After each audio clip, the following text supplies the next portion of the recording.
एक घने जंगल में एक ऊंचे पेड़ पर एक सुनहरे रंग की अद्भुत चिड़िया रहती थी। वह अद्भुत इसलिए भी थी क्योंकि जब वह बीट करती तो भूमि पर गिरते ही वह बीट सोना बन जाती थी। एक दिन एक बहेलिये की नज़र उस पर पड़ गई, जो आखेट के लिए उस समय जंगल से गुजर रहा था। चिड़िया के बीट को सोने में परिवर्तित होते देख उसे बेहद आश्चर्य हुआ। वह मन ही मन विचार करने लगा कि मेरी आयु 80 की हो चुकी है, पर अभी तक मैंने अपने जीवन काल में ऐसी चिड़िया नहीं देखी। यह तो चमत्कारी चिड़िया है। अगर किसी तरह मैं इसे पकड़ सकूं, तो यह मेरे लिए सोने की खान साबित हो सकती है।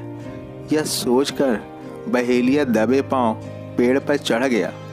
चिड़िया आराम से पेड़ पर बैठी थी। तभी बहेलिया ने उस पे जाल फेंका और वह जाल में फंस गई।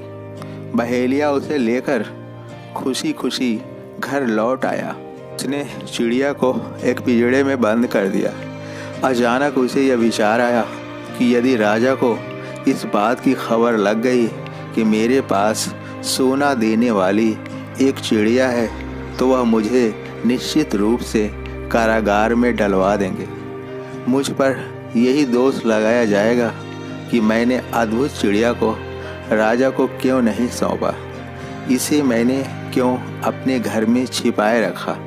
ऐसा विचार कर वह अगले ही पल उस चिड़िया को लेकर राजा के दरबार में जा पहुंचा।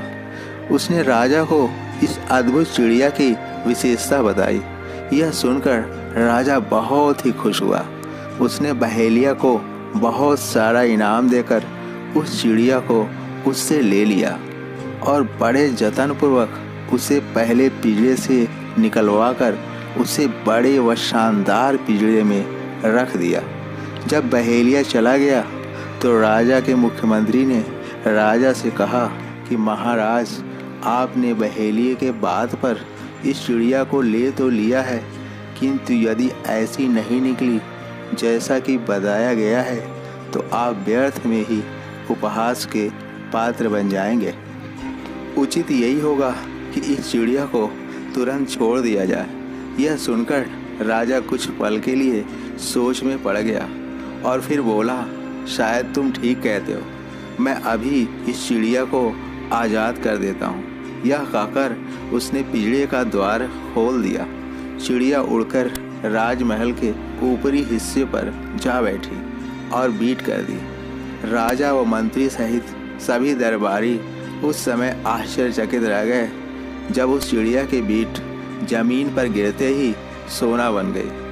अब राजा पश्चाताप करने लगा कि उसने इस अद्भुत चिड़िया को आज़ाद क्यों किया।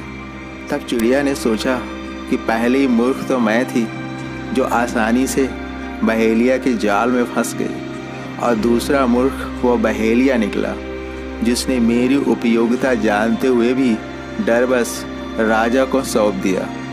और उससे बड़ा तो मूर्ख मंत्री जिसने राजा को मुझे स्वतंत्र करने की सलाह दी। और सबसे बड़ा मूर्ख तो वह राजा साबित हुआ जिसने परीक्षण किए बिना मंत्री के बहकावे में आकर मुझे आज़ाद कर दिया। यह विचार करते हुए चिड़िया आकाश की अनंत ऊंचाइयों में खो गई। दोस्तों, इस कहानी से हमें यह सीख मिलती है कि कोई भी निर्णय जल्दीबाजी में नहीं करना चाहिए और कोई भी फैसला लेते समय उसके परिणाम के बारे में गहनतापूर्वक विचार अवश्य करना चाहिए। इसीलिए कबीरदास को लिखना पड़ा कि बिना विचारे जो करे सो पाछे पछताए, काम बिगाड़े आपड़ो जग में होत हंसाए। जय हिंद, जय भारत।